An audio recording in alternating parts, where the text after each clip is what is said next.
Nós ouvimos dos versos 28 a 34 sobre a glória do amor de Deus por nós, os seus eleitos. E nestes versos finais o apóstolo Paulo nos fala a respeito do glorioso triunfo desse amor. Um amor que não é apenas glorioso, não é apenas grandioso em suas demonstrações, mas que é triunfante. E nós veremos nestes versos finais do capítulo 8, de que maneira Paulo nos assegura, nos afirma este triunfo do amor de Deus. Versos 35 a 39 do capítulo 8 diz assim, a palavra do Senhor: quem nos separará do amor de Cristo? Será tribulação, ou angústia, ou perseguição, ou fome, ou nudez, ou perigo, ou espada? Como está escrito: por amor de ti somos entregues à morte o dia todo. Fomos considerados como ovelhas para o matadouro. Em todas estas coisas, porém, somos mais que vencedores por meio daquele que nos amou. Porque eu estou bem certo de que nem a morte, nem a vida, nem os anjos, nem os principados, nem as coisas do presente, nem do porvir, nem os poderes, nem a altura, nem a profundidade, nem qualquer outra criatura poderá separar-nos do amor de Deus, que está em Cristo Jesus, nosso Senhor. Oremos.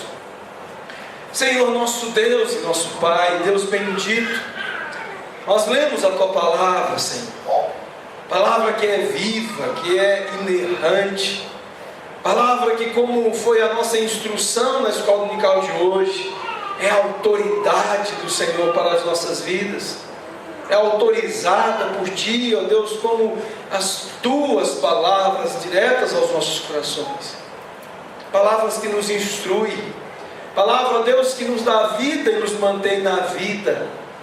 Palavra, ó Deus, que nos fala, ó Deus, das belezas do Teu Filho, do nosso glorioso Redentor. Palavra que nos dá conhecimento da segurança que temos nele. Palavra que nos dá conhecimento do amor Teu, ó Pai, tão grandioso por cada um de nós, por cada um dos Teus eleitos, pelo Teu povo. Palavra que nos assegura a respeito do triunfo deste amor e que nos assegura para uma vida de deleite eterno das coisas boas e gloriosas do Senhor. Palavra que, ó Deus, neste momento nós queremos nos aprofundar, cavar fundo e colher as preciosas instruções e verdades do Senhor, que nos animam a alma, que nos animam os corações e que fazem, ó Deus, com que aqui, ainda em meio a sofrimentos e lutas, nós já possamos experimentar, ó Deus, das antecipações da glória, dos começos, ó Deus, e da infância da Tua glória, que viveremos plenamente nos céus. Nós, portanto, Te clamamos pela Tua direção, ó Deus, pelo Teu Santo Espírito, nos conduzindo quanto a falar, e também quanto a ouvir, de modo que os corações sejam prontos e sinceros, para ouvir, ó Deus, e para colher o melhor proveito na vida prática. É o que nós pedimos no nome do Senhor Jesus. Amém, Deus. Amados, pela manhã nós, a partir do verso 28, do argumento do apóstolo Paulo, de que todas as coisas cooperam para o bem daqueles que amam a Deus. E vimos nos argumentos de Paulo a explicação da natureza deste versículo. Versículo tão mal interpretado, versículo tão mal compreendido, versículo que, ao contrário do que ele significa, tem sido utilizado pelos profetas e falsos profetas da prosperidade para defender a ideia de que o crente não deveria sofrer, de que o crente não deveria experimentar enfermidade, de que o crente não deveria ter lutas nessa vida, porque afinal de contas, este versículo estaria passando a ideia de um triunfalismo temporal e material. Nós aprendemos na exposição da manhã que todas as coisas cooperam para a realização do propósito de Deus para os seus santos, para aqueles que o amam, porque Ele os amou primeiro, com o fim de que este bem supremo, eterno, é a supremacia de Cristo em todas as coisas, e particularmente a supremacia de Cristo, em que todos nós que amamos a Deus estamos sendo feitos à sua imagem e semelhança. Todas as coisas cooperam para que venhamos a nos tornar cada vez mais à sua imagem e semelhança.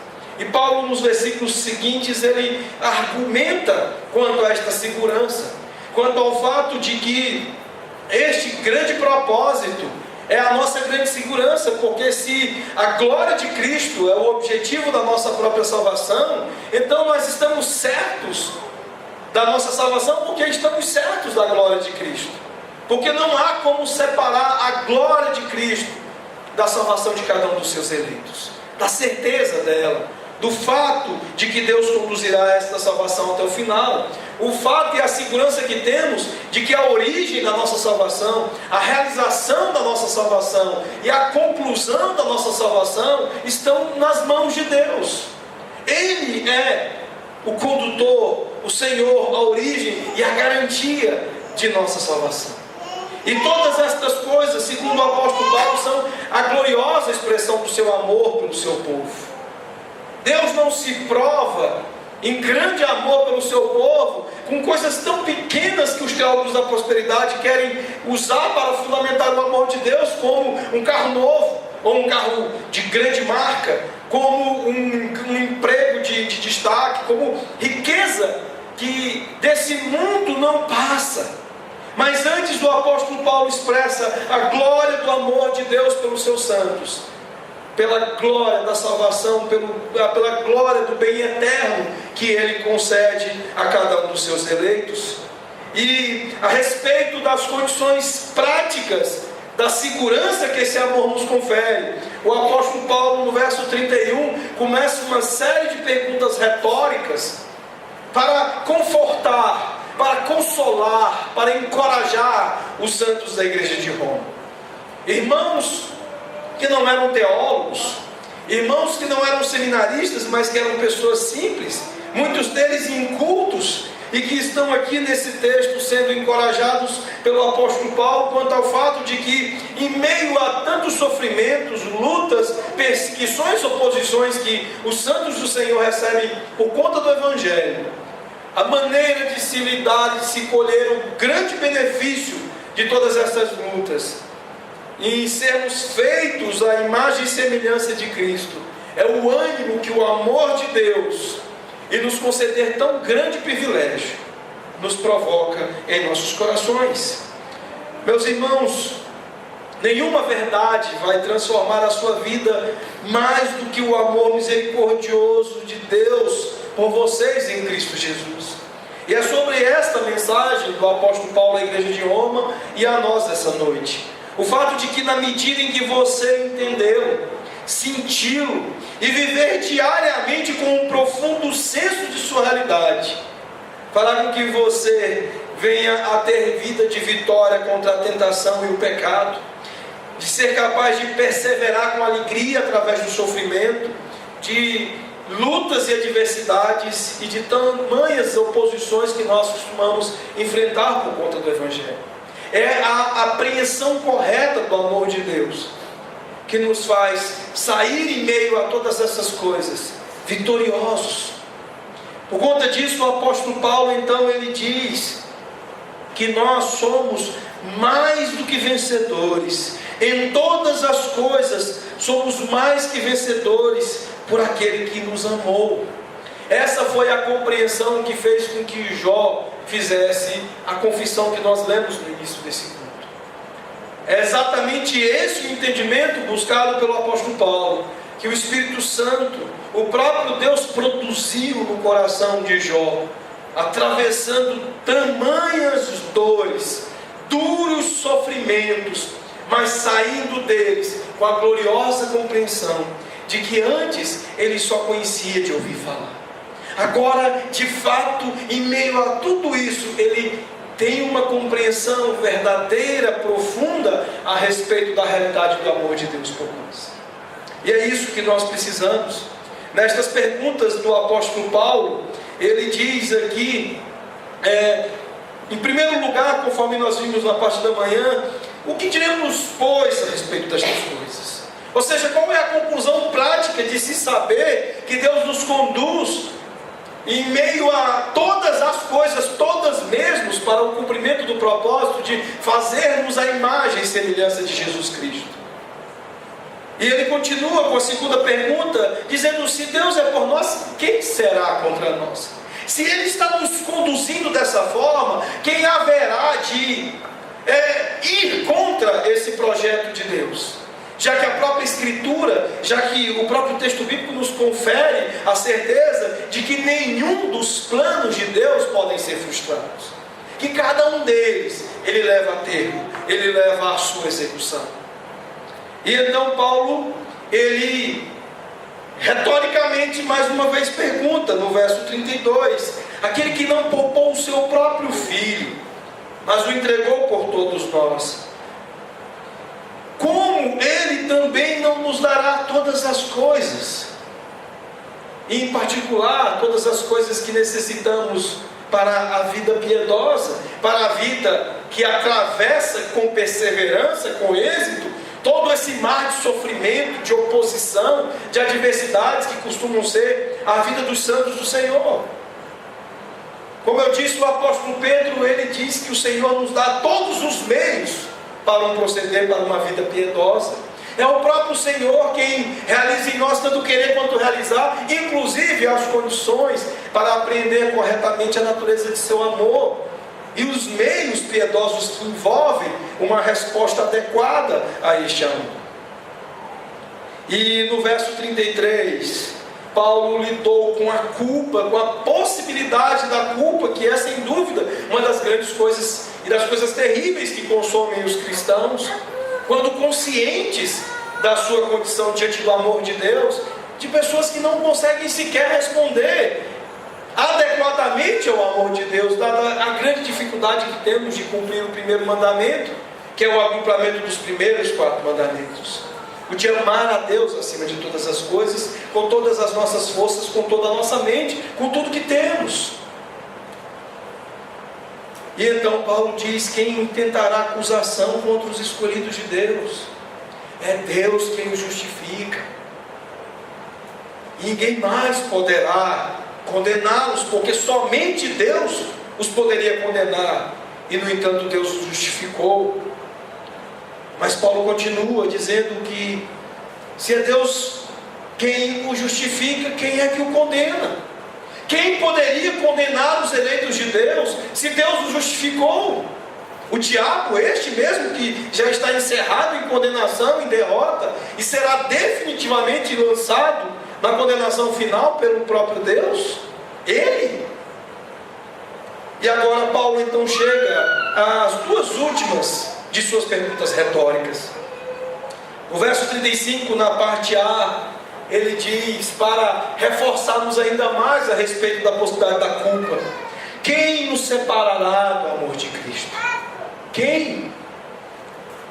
Será tribulação, ou angústia, ou perseguição, ou fome, ou nudez, ou perigo, ou espada? E então Paulo fala agora não apenas de segurança, mas de triunfo como expressão dessa segurança. Deus não apenas nos amou, mas nos amou de uma maneira avassaladora, de uma maneira que os nossos pensamentos nunca serão completos a respeito desse amor, de maneira que a natureza desse amor envolve um triunfo tal que se confunde com o triunfo daquele que é o primogênito de toda a criação, da glória do próprio Cristo, triunfante sobre todas as coisas. Essa é a natureza deste amor que Paulo expõe aqui aos eleitos de Deus. Um amor que não é mero sentimento, mas o exercício de uma atitude de glória, de triunfo e de vitória, que faz dos alvos, dos objetos desse amor, aqueles que são chamados mais que vencedores. Portanto, meus amados, este é o argumento desse texto. O fato de que o grande amor de Deus por nós em Cristo Jesus, nosso Senhor, nos permite ser mais do que vencedores, por meio dele e no meio de todas as provações, de todos os tipos de provações, até aquelas que ainda não foram nominadas. Aqui nós vamos aprender algo extremamente importante sobre a natureza desta nossa segurança, baseada no triunfo do amor de Deus por nós. Amados, o James Boyce, falando sobre o amor do nosso Deus, sobre este texto e a expressão do amor de Deus por nós, ele usa a analogia de um alpinista que estaria preso ao seu guia através de uma corda. E ele diz que, embora o percurso seja traiçoeiro e por muitas vezes o alpinista venha se deslizar, a corda venha a descer um pouco, ele não cai para a morte por causa dessa corda. E Boyce, então, nessa analogia, nessa figura, ele diz que Cristo é o nosso guia, que nunca escorrega, e a corda que nos amarra firmemente para Ele é o seu grande amor por nós. É assim que nós deveríamos ver Cristo e aquilo que Ele fez na cruz do Calvário por nós.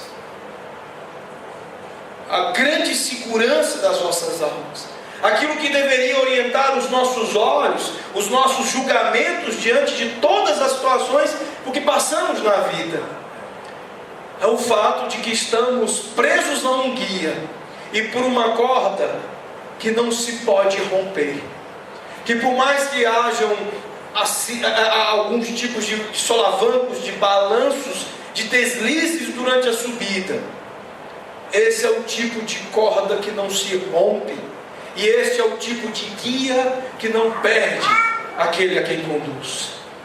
Essa é a figura de James Boyce para falar que o grande amor de Deus por nós em Jesus Cristo permite que sejamos capazes de suportar qualquer coisa nessa vida.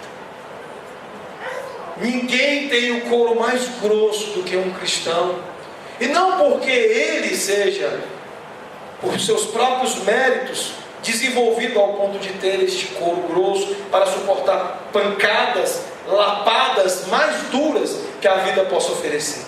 Portanto, aqui o apóstolo Paulo nos expõe a isso, ao fato do triunfo do amor de Deus. Mas Paulo não está falando apenas retoricamente e apenas teoricamente. Paulo está falando aqui experimentalmente. O apóstolo Paulo sabia muito bem do que ele estava falando aqui. E eu gostaria de expor essa certeza para vocês a partir das palavras dele, lá em 2 de Coríntios, capítulo 11, versos 23 a 29, quando a palavra de Deus registra as seguintes palavras: são ministros de Cristo? Falo como fora de mim, eu ainda mais, em trabalhos muito mais, em açoites, mais do que eles, em prisões muito mais, em perigo de morte, muitas vezes. Recebi dos judeus 5 quarentenas de açoites menos 1. 3 vezes fui açoitado com varas. 1 vez fui apedrejado. 3 vezes sofri naufrágio. Uma noite e um dia passei no abismo. Em viagens muitas vezes, em perigos de rios, em perigos de salteadores, em perigos da minha nação, em perigos dos gentios, em perigos na cidade, em perigos no deserto, em perigos no mar, em perigos entre os falsos irmãos, em trabalhos e fadiga, em vigílias muitas vezes, em fome e sede, em jejum muitas vezes, em frio e nudez. Além das coisas exteriores, me oprime cada dia o cuidado de todas as igrejas. Quem enfraquece, que eu também não enfraqueça. Quem se escandaliza, que eu não me abrace. Paulo sabia do que estava falando. A certeza, a convicção e o conhecimento que esse homem tem da importância da retenção, compreensão adequada do amor de Deus, da sua realidade, como um meio de se trafegar por todas as duras provas dessa vida. era algo experimentado pelo apóstolo Paulo. As suas perguntas são retóricas justamente porque esse amor é experimentado, justamente porque esta certeza é experimentada. Paulo sabe do que está falando, meus irmãos. Paulo não é aquele que vive uma boa vida e está dando lições sobre como viver uma vida dura.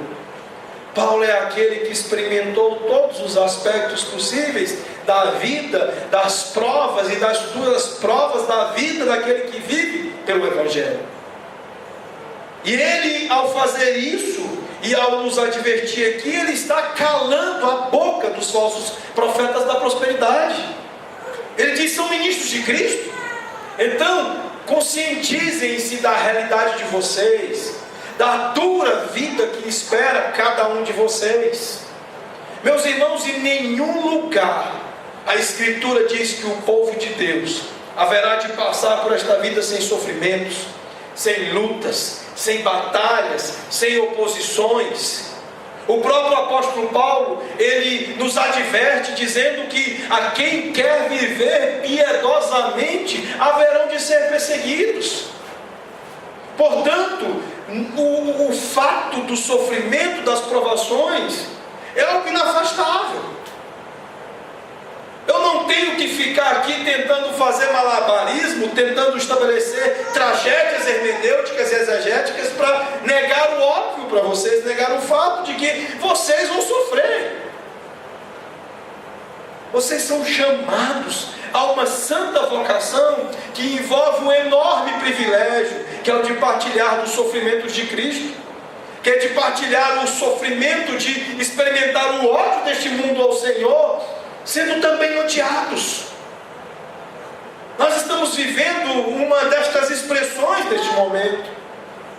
O mundo odeia tanto a Deus, que neste momento em nosso país as pessoas estão se refestelando na festa da carne, estão festejando e celebrando a rebelião contra Deus, estão celebrando e se refestelando em toda a apostasia, em toda a negação de Deus. Não, eles não querem viver segundo Deus. E como haveríamos de viver bem entre estes que tanto odeiam a Deus e certamente haverão de odiar seu povo? Paulo diz que este é um fato. A grande ocupação do apóstolo nestes versículos é nos equipar para enfrentar esta realidade, não para negá-la, mas para saber como a enfrenta, como nós a enfrentamos, de maneira que sejamos vitoriosos. Enquanto muitos de nós não passarão por martírio, é certo que nós vamos enfrentar provações e morte. Isso se Cristo não voltar antes. Por isso, meus irmãos, nós precisamos compreender e aplicar aqui as palavras do apóstolo Paulo, sobre como o amor de Deus nos capacita a ser mais do que vencedores, por meio de todas as provações que enfrentamos por causa dele. Primeira coisa que Paulo estabelece aqui dentro de 4 pensamentos, é o fato de que o grande amor de Deus por nós não é diminuído por nossas falhas, que o grande amor de Deus não é diminuído por conta de nossas deficiências, do nosso pecado, porque Ele vai se voltar para a nossa eleição antes da fundação do mundo. Este é o argumento que Paulo vem desenvolvendo desde não apenas o verso 28, mas através de todo o livro. Toda a exposição do Evangelho feita pelo apóstolo Paulo aqui é para chegar no fato de que o Evangelho é algo estabelecido por Deus antes da fundação do mundo. O Evangelho não é um remédio qualquer contra o pecado, não é um conserto estabelecido para algo que deu errado, mas é na verdade um projeto de Deus desde o começo. Desde antes de você nascer, de eu nascer e de este mundo ser criado, o amor de Deus já havia se estabelecido sobre mim, sobre você. Este é um fato importante para aquele que quer encarar os sofrimentos como mais que vencedor em Cristo Jesus. Entender e reconhecer que nada vai mudar aquilo que se estabeleceu de maneira eterna. de maneira antes que todas as coisas existissem. Deus já está resolvido quanto à nossa relação com Ele, meus irmãos. Aquilo que nos define é de natureza eterna, não é de natureza temporal. É precisamente por isso que no aconselhamento bíblico nós não aceitamos coisas tais como a história de trauma. Ai, pastor, é porque eu tive um trauma na infância. Para o trauma na sua infância há uma resposta gloriosa nas Escrituras, que é o fato da sua eleição antes da fundação do mundo. Isso é o que define aquele a quem Deus ama e para quem todas as coisas cooperam. O fato de que Deus o elegeu, Deus o escolheu, Deus o pensou, Deus o projetou antes que houvesse mundo. Portanto, meus irmãos, nada vai mudar o amor de Deus por cada um de vocês. Porque o amor de Deus por cada um de vocês se estabeleceu antes que houvesse mundo. Deus nos amou antes mesmo de que nossos pais se conhecessem, antes mesmo que houvesse mundo para que eu e você vivesse. E isso é um fato glorioso. Isto é um fato que de fato define a identidade daqueles que são chamados os amados do Senhor. Esse é um fato que repousa, consola, anima, encoraja todos os que são chamados santos do Senhor. Você é amado, querido. Você é amada, querida, antes do mundo ter sido feito. E esse amor é imutável. Esse amor é inatingível. Esta corda não se rompe. De maneira que você sabe que a sua subida haverá de se completar. Creia nisso em meio às perseguições. Creia nisso em meio aos sofrimentos. Creia nisso em meio a toda sorte de provações que a vida te impõe. E você será mais que vencedor em Cristo Jesus. O seu amor por nós não está condicionado à nossa dignidade ou ao nosso desempenho. Nós não podemos ganhar ou merecer o seu amor. Pelo contrário, decorre da própria natureza de Deus. Porque a palavra de Deus diz que Deus é amor. E ao amar, Deus nos amou. Por isso nós estamos aqui. E por isso nós estaremos nos novos céus e na nova terra. Ontem eu recebi do Bruno e da Cálita, que estão em lua de mel, os nossos queridos irmãos recém-casados, a foto de Bruno e de Cálita alisando um tigre e um leão lá na Argentina.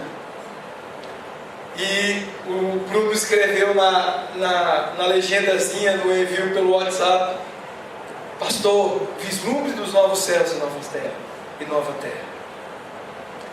Meus amados, nós somos o povo que tem esperança, nós somos o povo que espera pelas coisas gloriosas, nós somos o povo que espera pelas coisas benditas, que são todos os dias feitas novas pelo Redentor, porque nós fomos amados. E como nós fomos amados? Nós fomos amados antes do mundo ser feito, e nós fomos amados porque Deus é puro amor. Nós fomos amados não porque merecíamos ser amados. Nós não somos amados porque seremos capazes de fazer algo que justifique o sermos amados. Não é por isso que Deus nos ama. Deus nos ama simplesmente porque Ele nos amou muito antes que houvesse qualquer indício da nossa existência por aqui. Foi no dia em que Ele decretou todas as coisas, inclusive a existência de cada um dos seus. De olhar para cada um de vocês e perceber que são feições, expressões tão distintas. Essa semana, eu mais o pastor Carlos, nós encantávamos com o Lucas. E na expressão do nosso encanto, o pastor ama as suas ovelhas, se encantando com elas, às vezes de um jeito brincalhão, né? E aí o pastor Carlos foi na foto do Lucas e disse assim: olha que carinha de coroinha que ele tem. E aí eu fui lá e brinquei, né? Tá faltando só uma areola assim, né? E aí ele, ué, coroinha por quê? Por que coroinha? Né? Porque você é um amado de Jesus. Porque Deus amou você antes que você existisse, antes que todos nós existíssemos. Deus amou a cada um de vocês, diferentes como são, do jeito que vocês são, mesmo com aquilo que é feio na vida de vocês. E Deus não vai deixar de amar nenhum de vocês, porque perdeu um braço, ou perdeu uma perna, ou porque fez uma feiura aqui e outra feiura lá. Ele os amou incondicionalmente antes da fundação do mundo, no Filho dele, não condicionado a qualquer mérito, ou a qualquer vantagem, ou a qualquer desempenho de vocês. Nós precisamos, a igreja moderna precisa parar de pensar que o desempenho nos fará amados pelo Senhor. Há um tempo atrás eu tive a tristeza de ouvir numa igreja presbiteriana um pastor dizendo que não estava ensinando teologia da prosperidade, mas dizendo que Deus amava mais quem Ele amava mais. Eu digo a cada um de vocês que Deus não os ama por depender de nada do que vocês façam. Deus ama porque Deus é amor e os amou em seu Filho. E essa é a corda que impede que se arrepente aquilo que nos segura aí. Este amor que nada vai deixar de nos fazer amar, ser amados por Ele. E aí você deve olhar para João 14, 21, que diz: aquele que tem os meus mandamentos e os guarda é aquele que me ama, e aquele que me ama será amado por meu Pai, e eu o amarei. Ah, não, pastor, aqui está dizendo que eu preciso amar para ser amado. Meus amados, não é isso que a palavra de Deus está dizendo no registro de João. João e Paulo são claros em dizer que o amor de Deus por nós, como pecadores, está na raiz de que porque Ele enviou Cristo para morrer por nós, porque Deus amou o mundo de tal maneira que deu o seu Filho. E neste Filho, nesta doação do Filho dele é que está o nosso amor por Ele. De maneira que Ele nos amou primeiro. E não vai nos amar mais ou menos pela reciprocidade desse amor. Em João 4,10, João diz: nisto consiste o amor, não em que tenhamos amado a Deus, mas que Ele nos amou e enviou o seu Filho como propiciação pelos nossos pecados. Onde há retorno de amor aqui que faz o amor de Deus ficar maior, e onde o amor de Deus pode ser maior por nós do que dar o seu Filho por nós. Mas João continua lá em 1 João 4,10, ele diz: mas Deus prova o seu próprio amor para conosco, em que quando éramos ainda pecadores, Cristo morreu por nós. E então, como é que nós entendemos João 14, 21? João 14, Jesus está ensinando àqueles que já responderam ao amor de Deus, que um relacionamento com Deus é um relacionamento de reciprocidade, é um relacionamento de dinâmica do amor em movimento, do amor em ação. Pelo fato de Ele ter nos amado primeiro, nós aprendemos a amar.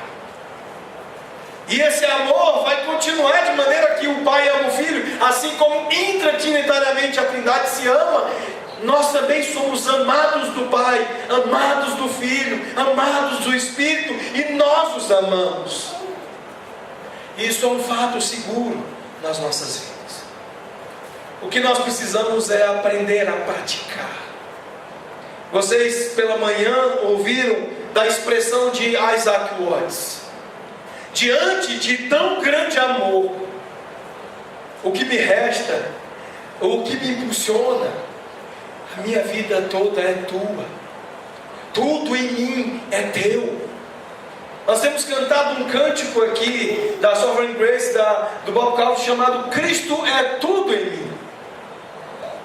E é exatamente isso que este amor produz em nós. Ele produz reciprocidade. O fato de estarmos praticando a consciência, a compreensão da realidade do amor de Deus por nós, fará com que nós venhamos a aprender do amor e a aprender a amá-lo. Meus irmãos, nossa obediência a Cristo reflete o nosso amor por Ele. E essa é a lição de João 14. E só vamos experimentar o amor do Pai e do Filho quando nós o obedecemos. Mas quando nós, como crentes, caímos em pecado, o eterno e imutável amor de Deus que nos procurou e nos comprou para fora do mercado de escravos, é a nossa rede de segurança.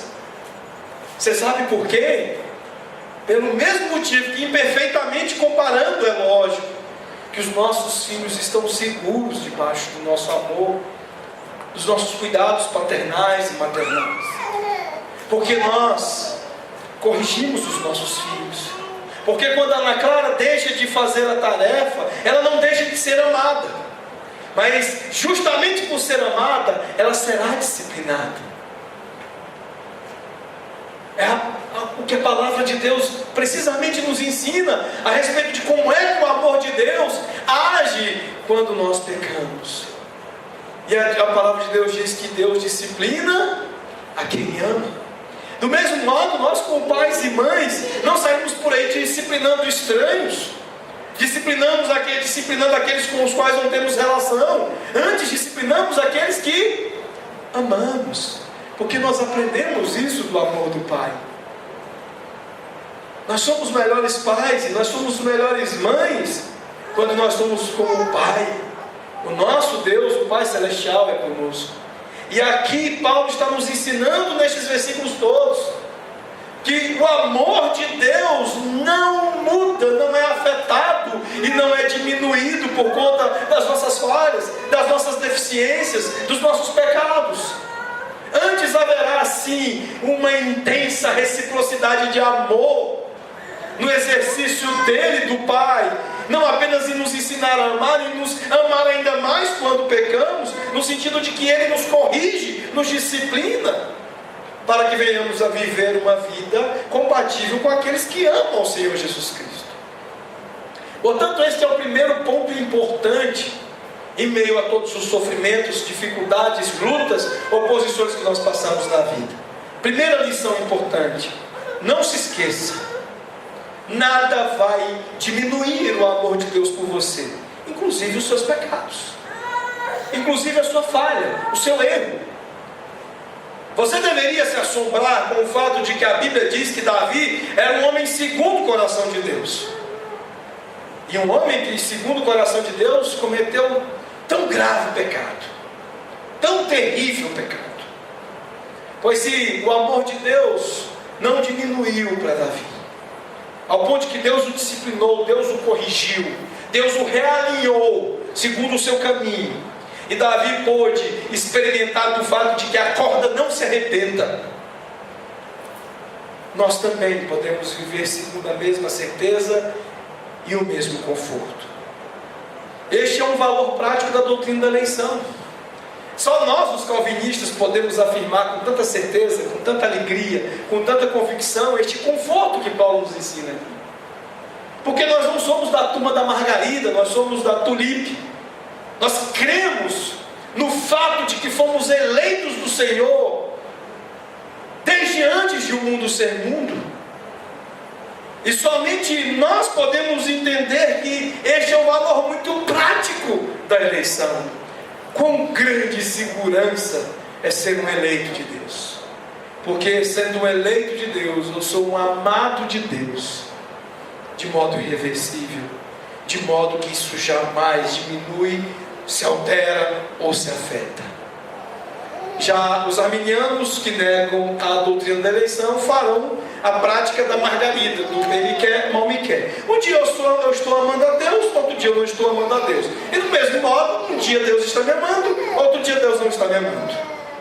Quem quer viver assim?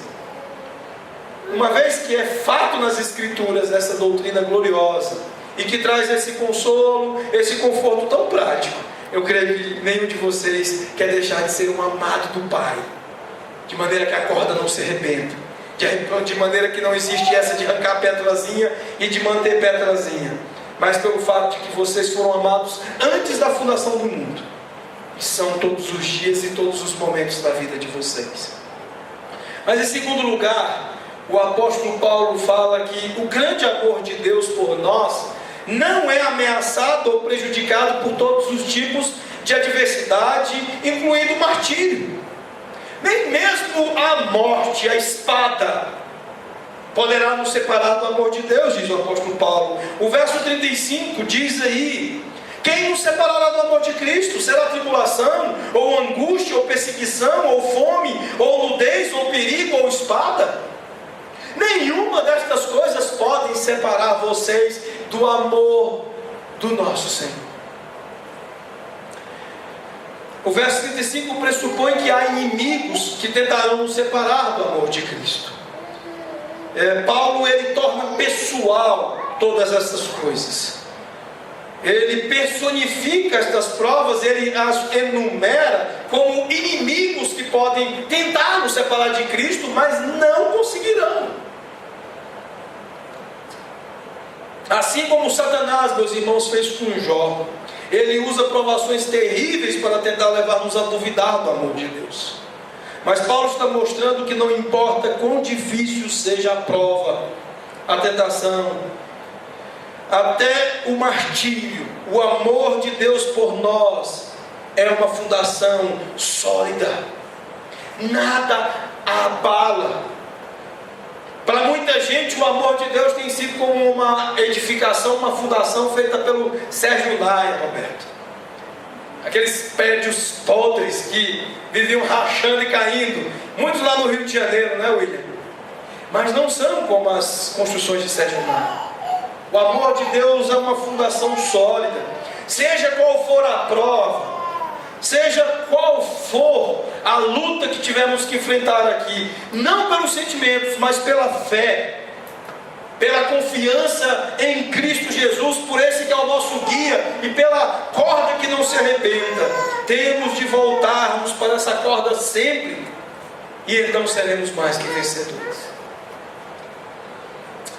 Ele elenca muitas coisas aqui, e Paulo vai depois até tomar o cuidado de não ter esquecido nada, e vai deixar até as outras coisas que podem ser concebidas como dificuldades e como duras provas para o cristão. Mas ele, em primeiro lugar, aqui ele menciona a tribulação, uma palavra geral para testes difíceis, para tempos difíceis. Ele tem a nuance de pressão, uma pressão que vem de fora. Jesus usou essa palavra quando disse lá em João 16:33, que estas coisas vos tenho dito, para que em mim tenhais paz. No mundo tereis aflições ou tribulações, mas tende bom ânimo, eu venci o mundo. Paulo usou essa mesma expressão quando ele ensinou os novos crentes lá em Atos 14, verso 22, dizendo: através de muitas tribulações nos importa entrar no reino de Deus. É fato, mas ao mesmo tempo é fato a respeito delas, que elas não nos afastarão, não nos retirarão do amor de Cristo. Ele fala aqui de angústia, que tem a nuance de um lugar estreito ou confinado. Tem um comentarista chamado Trench que usa a figura de antigos métodos de punição ingleses. Por exemplo, o fato de ir se colocando peso sobre o peito do condenado, até que o peso seja tão grande que ele esmague o tórax desse condenado e ele venha à morte. A ideia de angústia aqui é exatamente essa. É a mesma coisa de você estar confinado em outro tipo de cadeia, de punição antiga, num cômodo tão estreito que você não consegue se deitar para descansar. E você fica tomado pela ideia mais completa possível de claustrofobia, de prisão e de sufocamento. Essa é a retratação de angústia que nós podemos encontrar daquilo que é retratado pelo apóstolo Paulo aqui. Ele fala também de perseguição. Literalmente significa perseguir alguém para prejudicá-lo, com a prática de abuso verbal ou físico. E nós sofremos sim, e deveremos sofrer se formos fiéis, perseguições em graus maiores ou menores, enquanto nós vivemos aqui.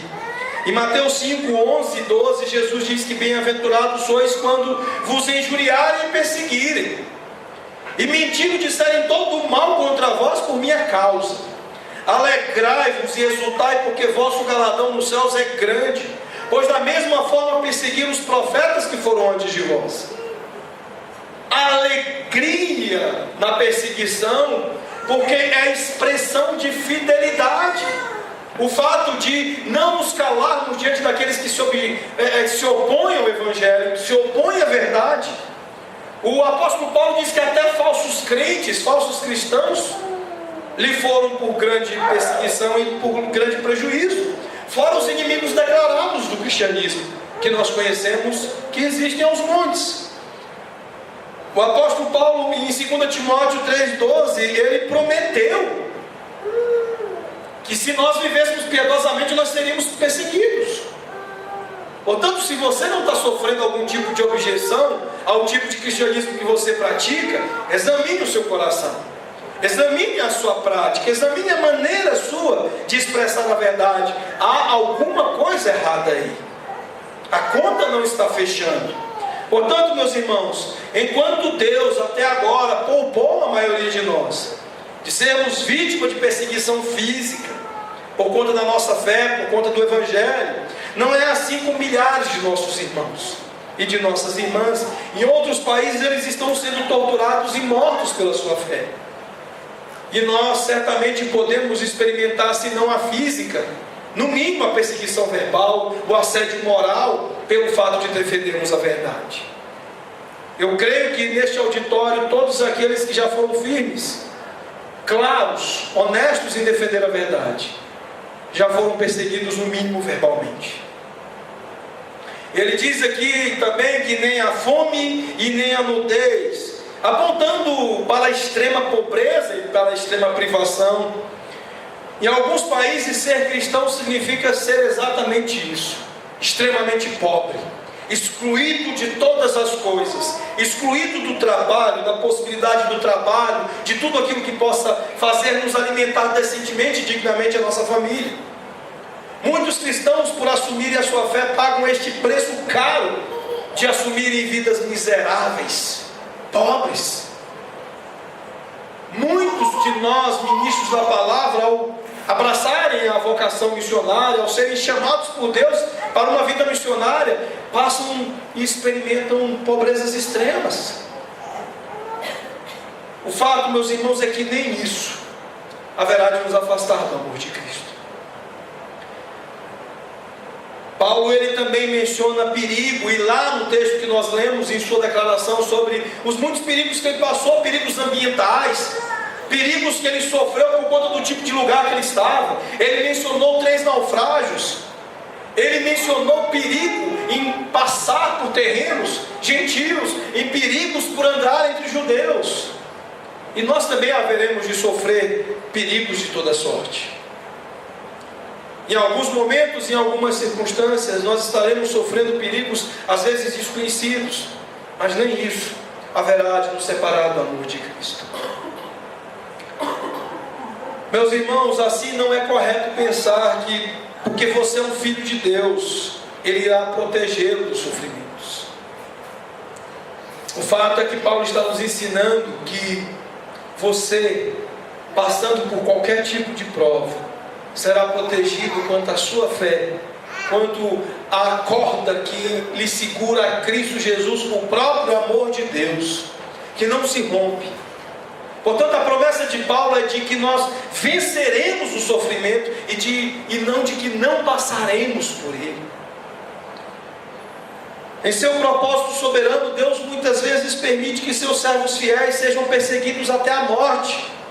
E isso exatamente, precisamente, para que isso coopere, até mesmo isso coopere, para que eles sejam feitos à imagem de Cristo.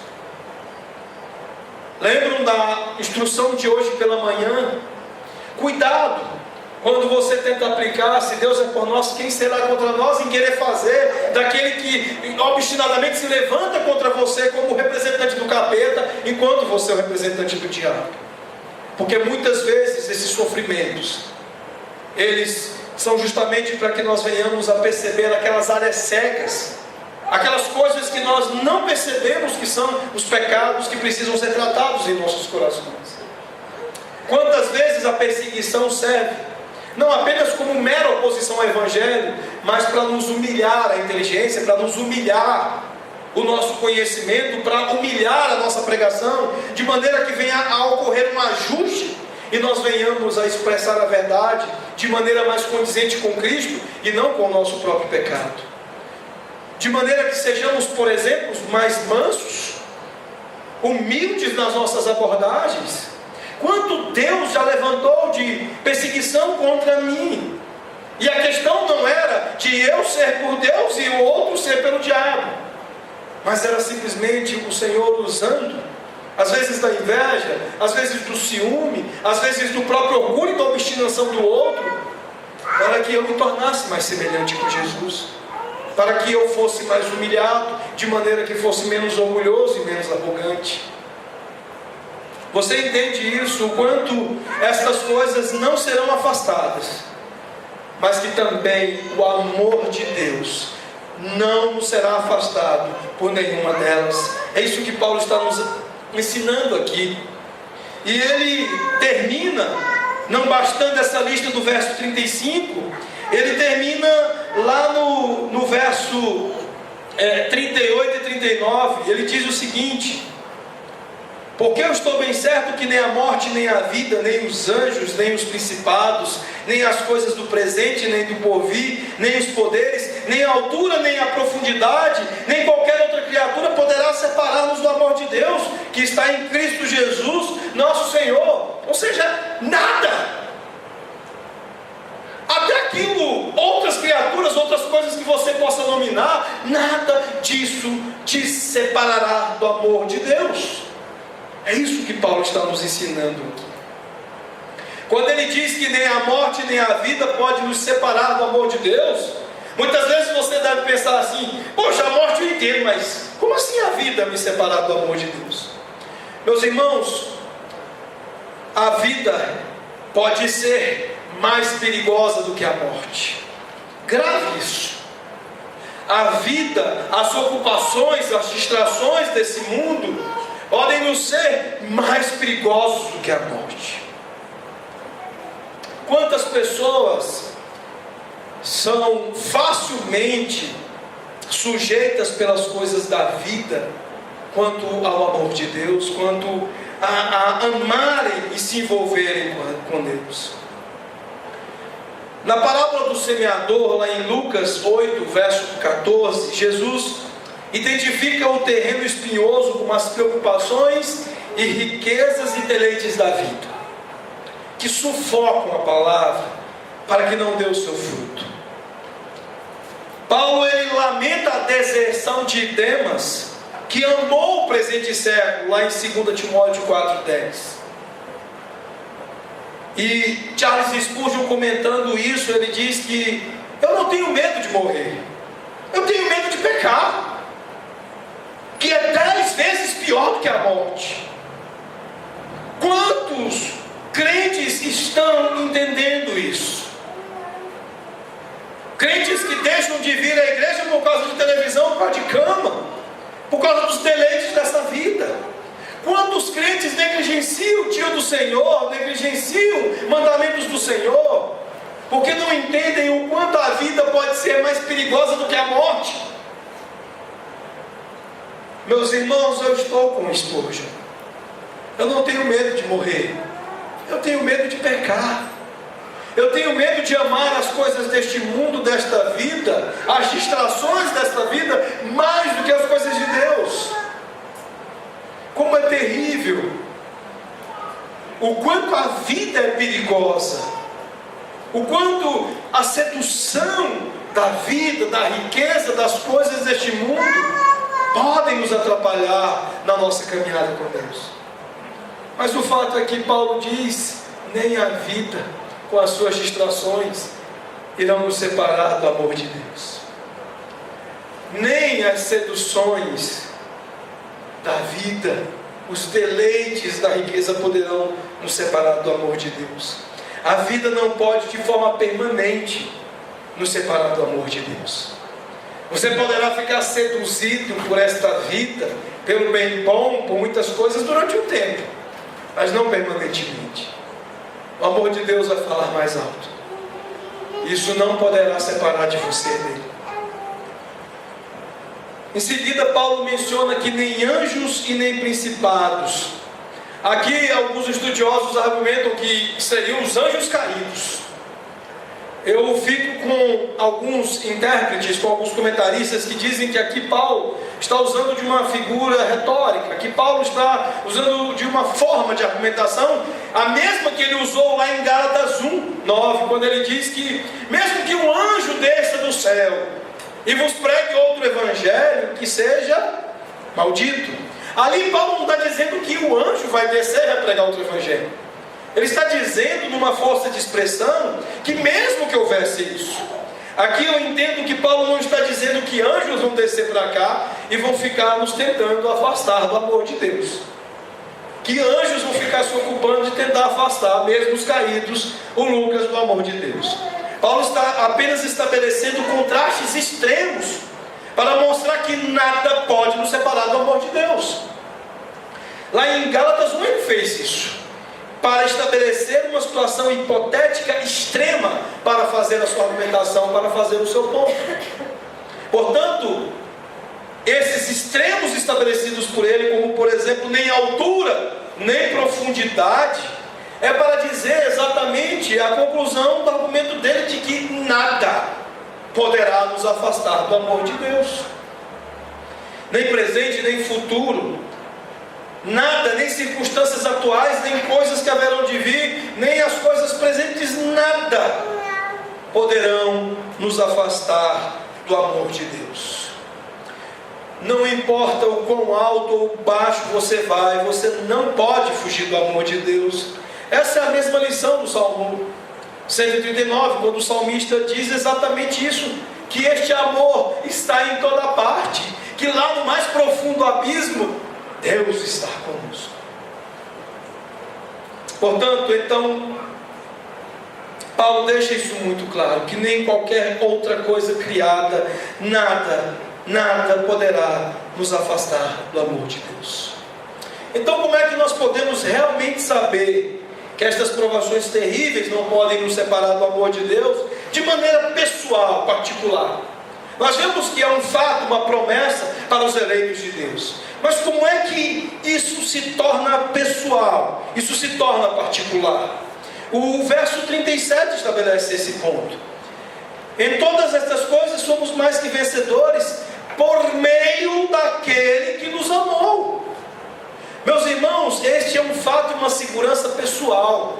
Eu gostaria que você não saísse daqui esta noite iludido com a ideia de que basta se juntar à igreja, que basta se juntar ao culto, que basta fazer parte dessa reunião todos os domingos e isso será um fato na sua vida.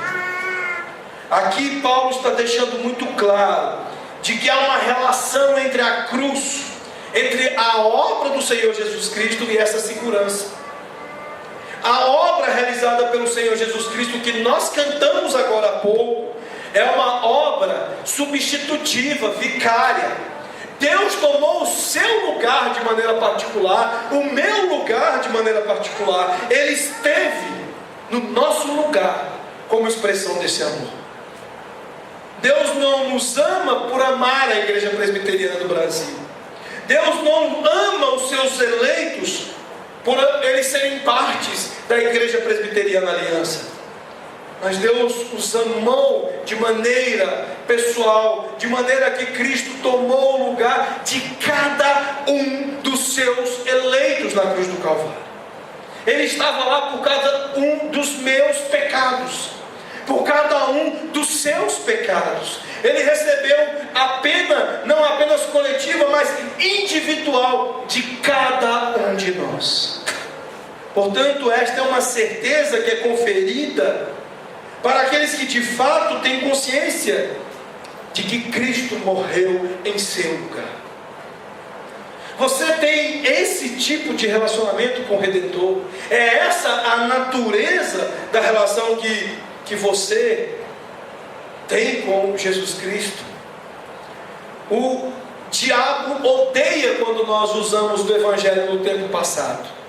Quando as afirmações dos nossos cultos, quando que nós cantamos, quando que nós pregamos, quando todas as nossas expressões estão no Calvário. O diabo odeia isso. E como o diabo ama subjetividades. Quando o diabo ama, quando a igreja canta músicas genéricas, músicas que só falam do presente, de eu quero viver isso, eu quero fazer aquilo. Como o diabo ama o evangelho embaçado e adulterado. E como o diabo odeia quando o nosso olhar é para o Calvário. Se você está seguro quanto ao amor de Deus, é porque você está seguro quanto ao fato, ao dia, ao episódio, à obra realizada por Jesus naquela cruz, pagando cada um dos seus pecados e chamando você ao arrependimento de cada um deles, para confiar no que Ele fez. Jesus não assegura esse amor a quem vive generalidades do falso evangelho, a quem confia na sua relação com Deus pelas reuniões frequentes de sociedade de mulheres, pelos chazinhos que se toma e pelas lorotinhas psicologizadas que se diz. Esta relação de amor, esta segurança de amor, este triunfo amoroso se dá para aqueles que estão numa relação pessoal, viva, com a cruz do Calvário. Somente aqueles que estão cientes de que o grande amor de Deus chama você como um pecador culpado para a cruz, em confiança na provisão de Deus para o seu pecado na morte de seu filho. É para estes esta segurança do amor de Deus. Dito de outra forma, você não vai saber do grande amor de Deus a menos que Jesus Cristo seja o Senhor da sua vida, a menos que toda a confiança do seu coração esteja em Cristo. Você não vai saber do amor de Deus se a ideia que você tem de plano de salvação é frequentar meramente uma igreja, é fazer parte de uma sociedade de mulheres, de um grupo de homens, é ir na igreja quando você pode, é ir na igreja quando outras coisas não concorrem com isso. Não. Paulo entendia, como eu falei para vocês, tudo o que ele estava dizendo aqui, porque isso lhe era próprio, lhe era pessoal. E em Gálatas 2:20 ele diz: eu vivo pela fé no Filho de Deus, que me amou e a si mesmo se entregou por mim. É para estes a segurança do triunfo do amor de Deus. Você vive pela fé no Filho de Deus. Então você entende o que é o amor com o qual Ele nos amou e se entregou por nós. Mas somente para esses. Há uma mentira que se diz por aí de que todos que vivem nas faces da terra são filhos de Deus. Nós aprendemos no capítulo 8 quem são os filhos de Deus.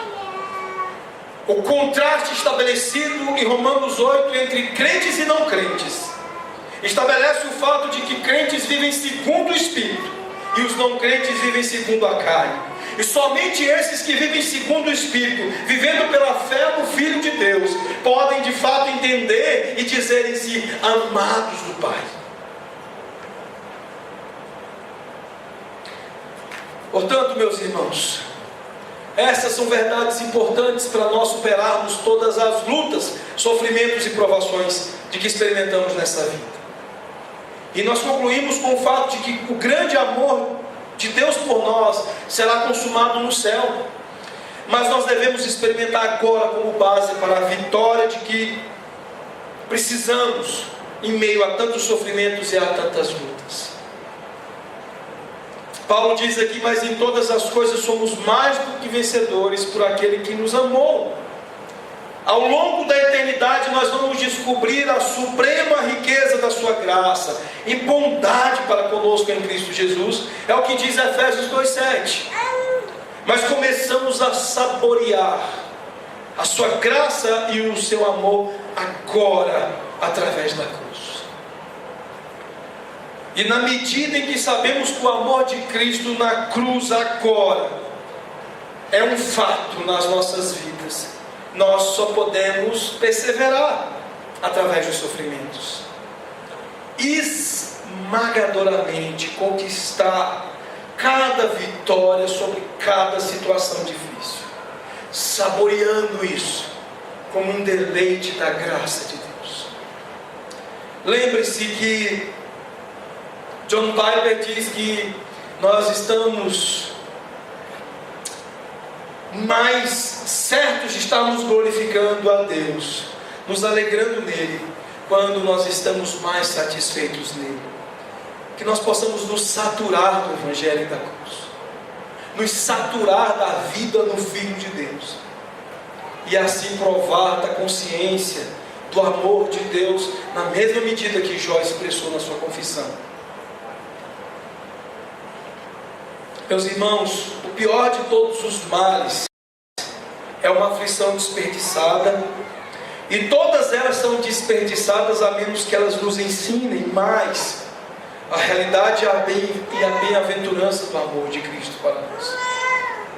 Que todos os eventos das nossas vidas sejam sobre isso, sobre ser mais de Cristo, sobre ser mais parecido com Ele, ser mais confiante nele, mais dependente dele.